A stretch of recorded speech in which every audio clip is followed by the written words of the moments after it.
Hello everybody and welcome to the Mighty Blues. I'm Callum and this is the instant match reaction to the Fulham versus Everton game, which we managed to win 3-2. Going into the game we were confident of a win, but in the end we shouldn't have been as confident as we were. Fulham played really well, to be completely honest. We can't really slate Fulham. They came in, they put the pressure on, but we were able to score within the first 40 seconds with Calvert-Lewin netting a goal. Richarlison was an influential factor in that goal, showing that, how much we missed him within the 40 seconds. Then it kind of went on a downward spiral. Fulham was starting to get back into the game and they had a few chances. They had a chance with Decorated over Reed, which Pickford managed to scramble out, but it didn't take long for Yerry Mina to be exposed once again, and Bobby Decorated over Reed slots it into the bottom corner to make it 1-1.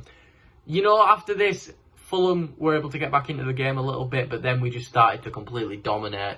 We completely took over the game, and we showed how good we can be.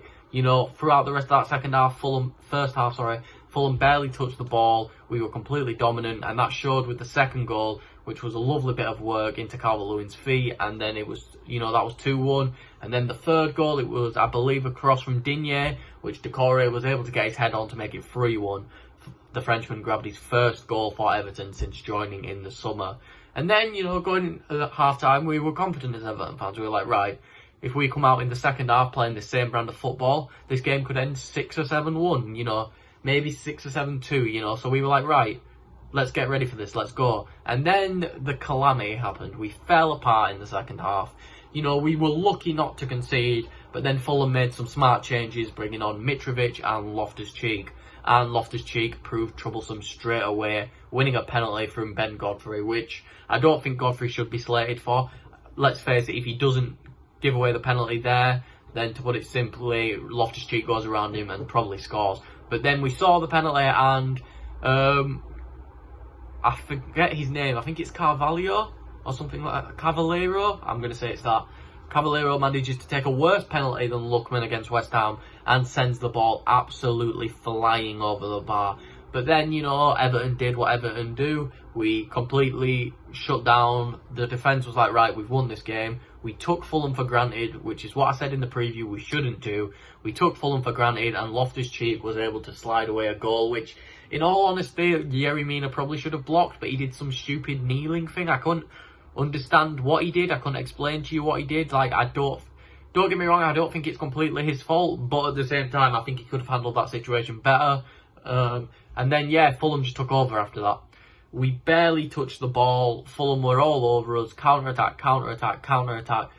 Press, press, press. It was the same thing that happened in the Southampton game, and we were punished, after bringing on Davies and Sigurdsson. Davies played quite well. Sigurdsson, what did he do? But then we managed to, in the last 10 minutes, we managed to shut down Fulham, sort of. We had more of the ball, and we managed to stop their attacks, and we managed to take the win. Calvert-Lewin put in a fantastic performance. Calvert-Lewin is simply the man of the match that game. He won us 3 or 4 fouls, scored 2 goals. His link-up play were great. He's looking like a complete forward more and more as the weeks go by. Alex Iwobi, I think Alex Iwobi is the player a lot of Everton fans need to be talking about in this game. He was playing central midfield, but in reality it was like a right wing-back role, and he was fantastic. The run he made before the second goal was, it was honestly magical, and it's shades of his uncle JJ Okocha, and he played a fantastic game all around. He got back and defended, he was able to get forward and cause problems. He didn't make any stupid mistakes when we were being dominated by Fulham in the last portion of the game, and it proved well. I think this 5-back system can work for Everton, but I think it has to be Holgate instead of Mina. Mina's too big, he's too stiff. And with a player like Keane, Keane's mobile, but he's not too mobile. If we have Holgate and Godfrey, 2 mobile centre-backs on each side of Keane, then we're going to play so much better. That's not to slate Mina, because Mina has good performances. He's good with the ball at his feet for a centre-back, and he proved that in this game. But the mistakes are just too costly. And then a lot of this blame will get put on Jordan Pickford by outside sources, because, he's conceded 2 goals to Fulham. But in reality, it wasn't really Pickford's fault at all. He had a moment where he almost made a silly mistake, but there weren't enough Fulham players around to capitalise on that. But yeah, man of the match has to go to Calvert-Lewin. Next week, we're playing Leeds. and hopefully with all our South Americans being fully fit again, we can put in a good performance.